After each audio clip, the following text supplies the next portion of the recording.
Okay, who's first? Who's in charge of this thing anyway? Betsy, are you in charge? I'm not in charge. Okay. Do you guys? If you can stick close to that, it's good. I'm sorry. Well, if I don't want you to hear me, I'll wander away from the microphone. We just have to turn the microphone on. Proposal for $99 million road construction, all in dedicated federal funds. How much of an increase is that from what we did this year? Or is that a question for Alex? Governor, will you speak into the microphones too? Increase or something less? I don't know. It's what's that? 7.94321%. We hear them just fine because we have our microphones. Which is 7.9% increase? yeah. Thank you very much. Yeah, hey Jeff, where's the? Yeah. Oh, perfect. Hey, not my first rodeo in this room.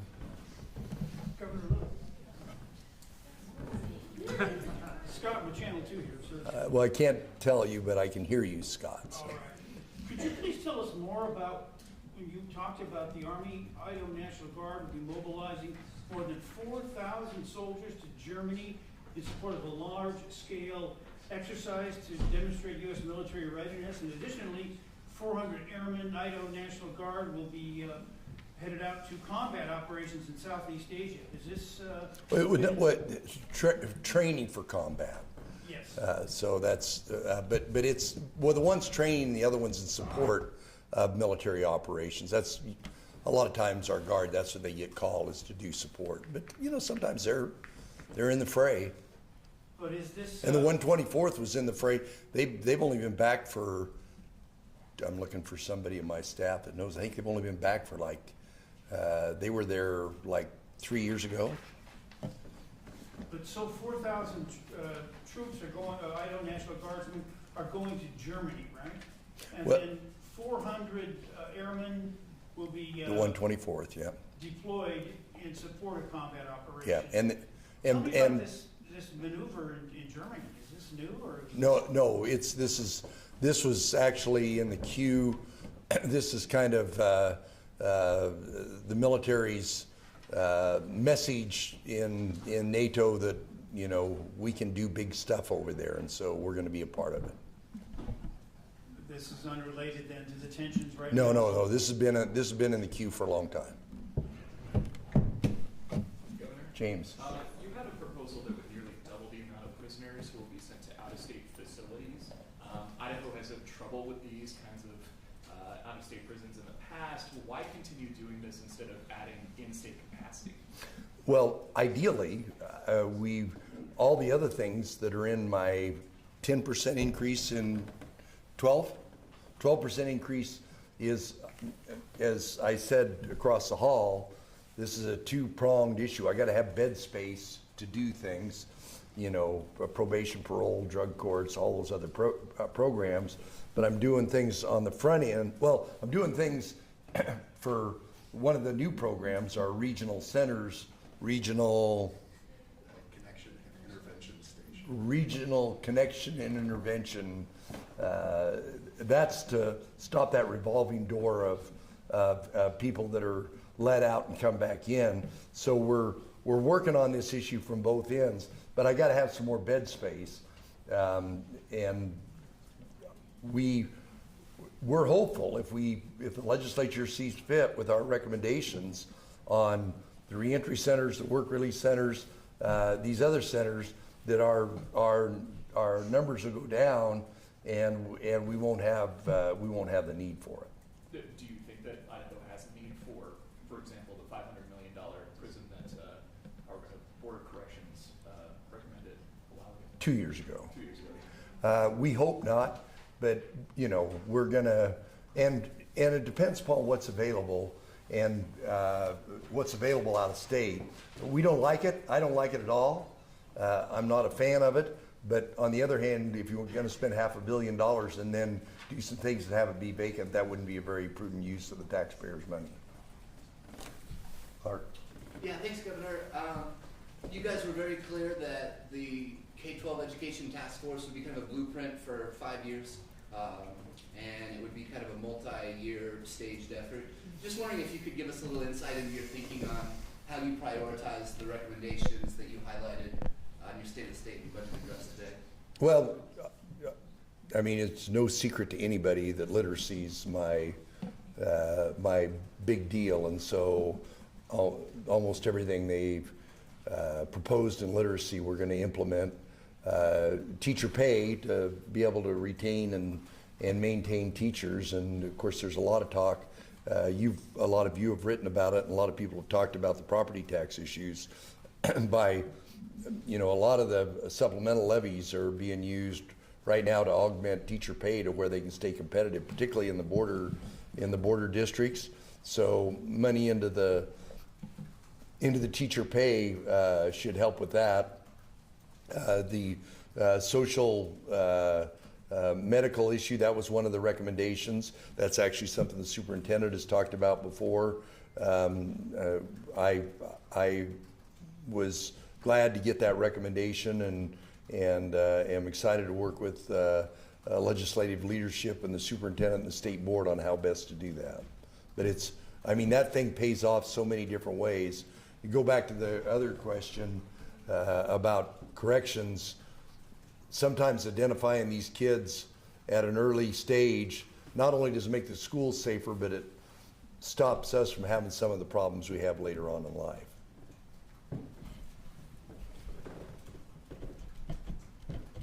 Governor, I'm thinking that there might be a couple of issues here that will really see some hot debate in the legislature. Number one is you're talking about cutting the revenue to additional agencies. I'm wondering how deep that cut will go. And then secondly, you're talking about the grocery tax relief and leveraging, what is it, $35 million? That's always been a hot topic here at the State House. Do you see those as pretty hot topics? Well, I'm trying to create some hot topics because then you guys will have more to report on. I'm worried about you. Oh, no need to worry, sir. No, I mean, it's obviously raising taxes is always going to be controversial. It should be. It's one of the things, and we're not going to raise taxes. We're going to cut taxes, and there's a lot of different ideas about how that tax cut's going to go. There's no question about that.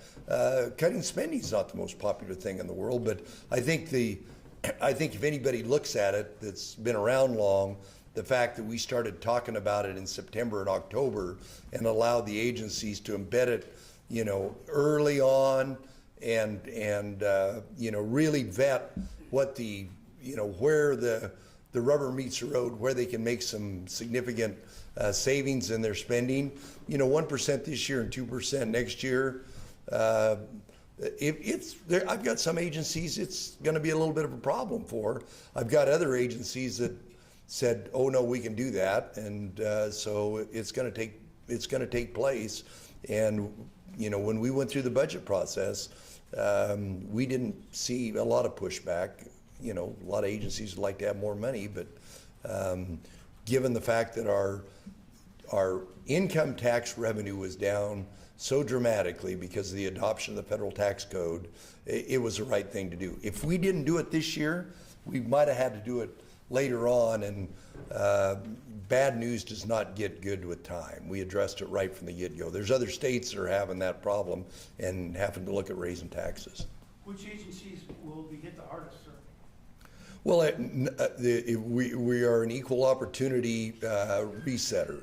1% and 2% for every agency except K-12. Reset, is that a code for cut? No, well, you're writing the story. I'm not.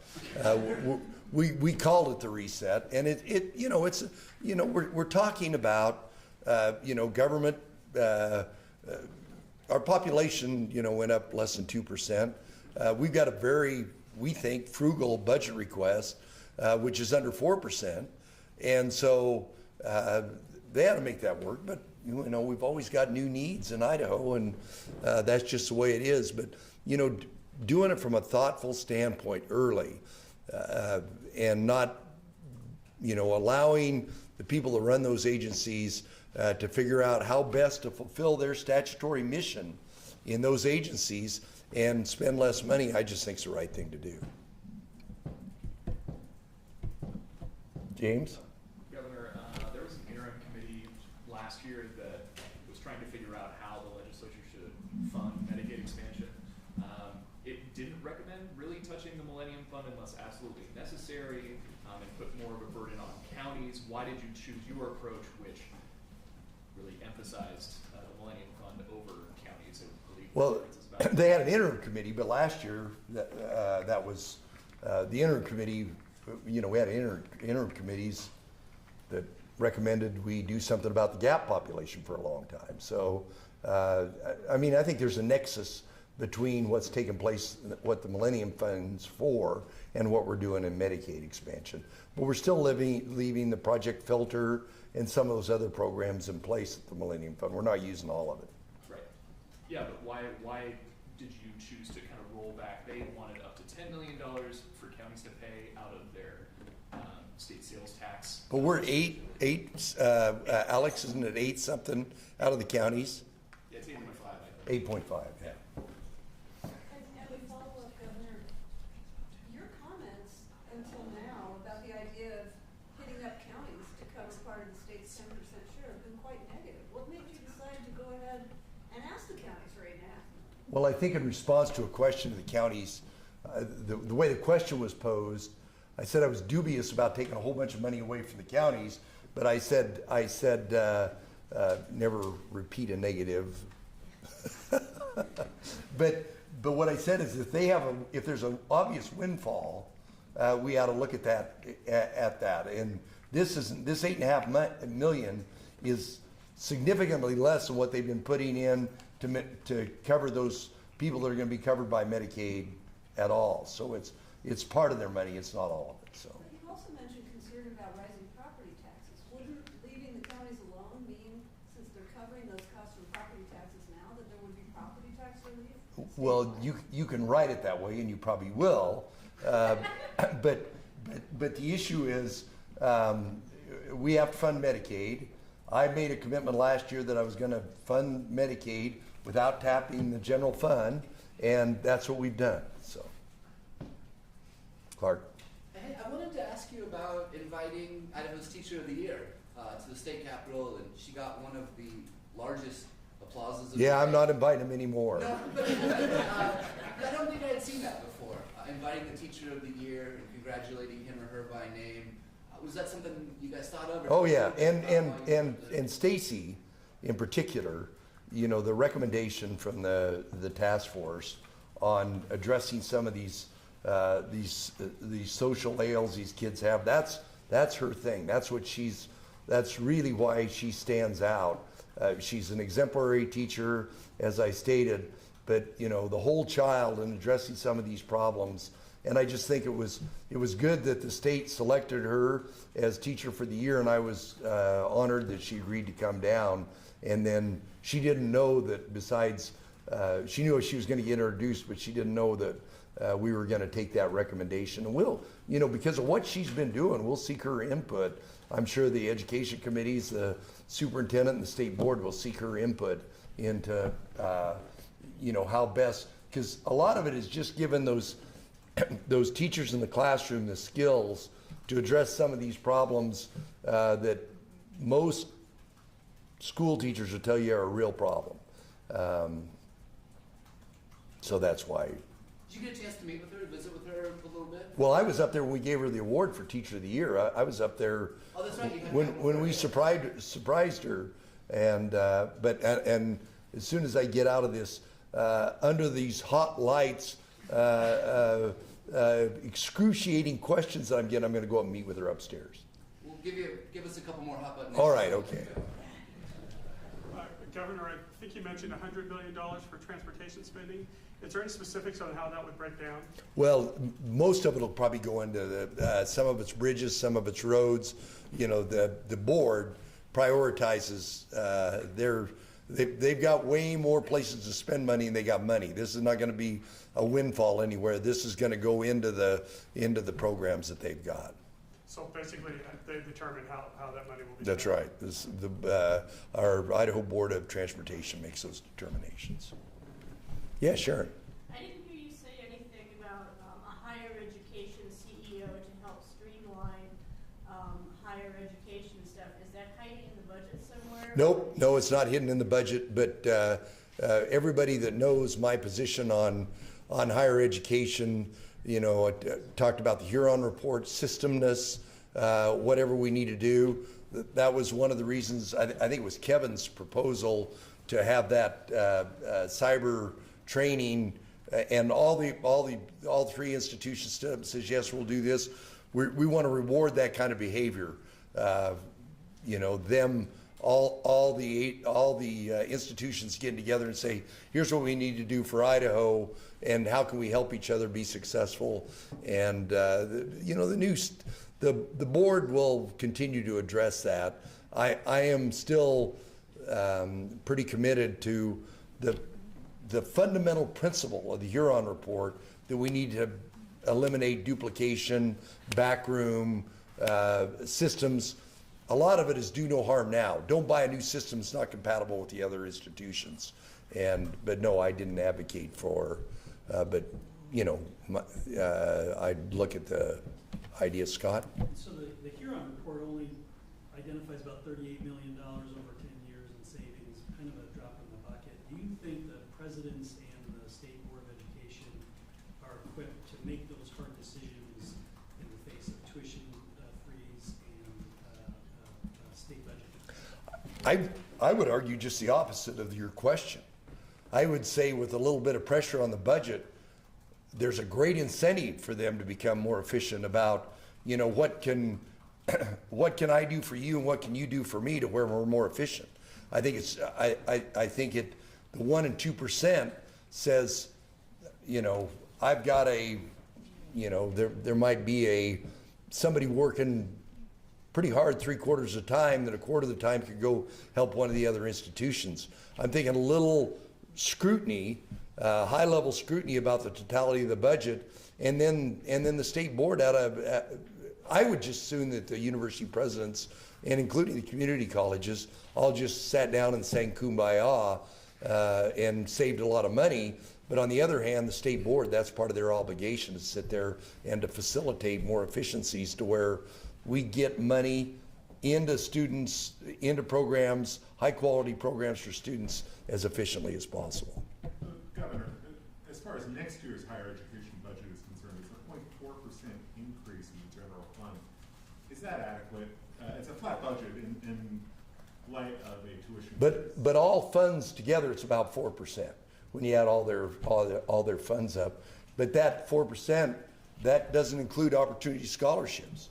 That doesn't include what we're doing on opportunity scholarships, and it doesn't, you know, their decision units, their budgets they sent to me, a lot of their big programs were for buildings, particularly for CTE programs at Eastern Idaho, at Lewis Clark, and also that we're going to do at juvenile corrections. So there's some capital in there. There's workload adjustment. There's that workload adjustment line item in there, and but I've never seen them say they're perfectly satisfied with the budget. One more question. One more question. Over here, Governor. What made you decide? You get one yet. What made you decide to launch a state employee hotline? You know, I've been around state government for a while, and I've seen instances to where, you know, the way the state handles it, if there's a problem, whether it's real or conjured up by a disgruntled employee, there's this lack of action that happens there. And then the attorneys come in and they handle part of it, and then risk management comes in and they make some payments. I'm going, can't we stop all of these or do a better job of having less of them? Private enterprise, it was actually my son's idea, because he's an amateur investor, and Costco's got it, Berkshire Hathaway has it. They have a hotline where people can call in, and it was actually his idea that, you know, and I said, it's just, you know, once in a while I'll hear about something that happens in state government. I don't think I got my lawyer in the room. Well, there might be one. And I go, yeah, we're guilty. Gee, many Christmas we screwed up. And I want to stop those as soon as possible. I want those problems so that if somebody's got a legitimate waste, fraud, or abuse issue, they've got someplace they're comfortable bringing it up. We can run it through the system, protect them, and hopefully not have that, because that cost is really embedded in the budget. Some of it's in the Attorney General's office. Some of it's in risk management. And some of it's in loss of efficiency in the agencies that hardly anybody measures. And I just think it's the right thing to do. Did this have to do with some successful lawsuits against the state? It had to do with a lot of things, but I just think it's the right thing to do. So. Just as a quick follow-up to the mechanisms behind that, will that be staffed by a state employee answering the phones? Because if that's the case, I'm gonna answer all the you're calls. gonna answer. Okay. Well, what happens if someone within the Department of Human Resources Will sees something?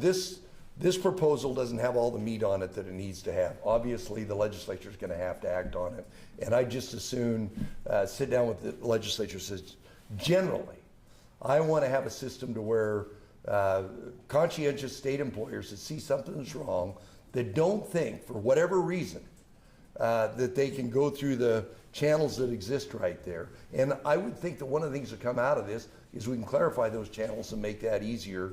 That I just want, I think it gives confidence to government. I think the last thing, confidence to government, somebody has a big lawsuit, all the taxpayers of the state of Idaho have to pay for it, everybody's unhappy. That does not do anything for confidence of government, and that's why I want to do this. So, okay, last question. About the 25 new medical residents, are there any plans to try and get them to the more rural parts of the state? Well, these all go to Eastern Idaho, is where these go, and we've been shotgunning residents around the state as part of our 10-year medical education plan, and so this is a continuation of the medical education plan, and last year Kootenai County and I think maybe Nez Perce County got some of them. These are all going over to Eastern Idaho. All right, thank you very much.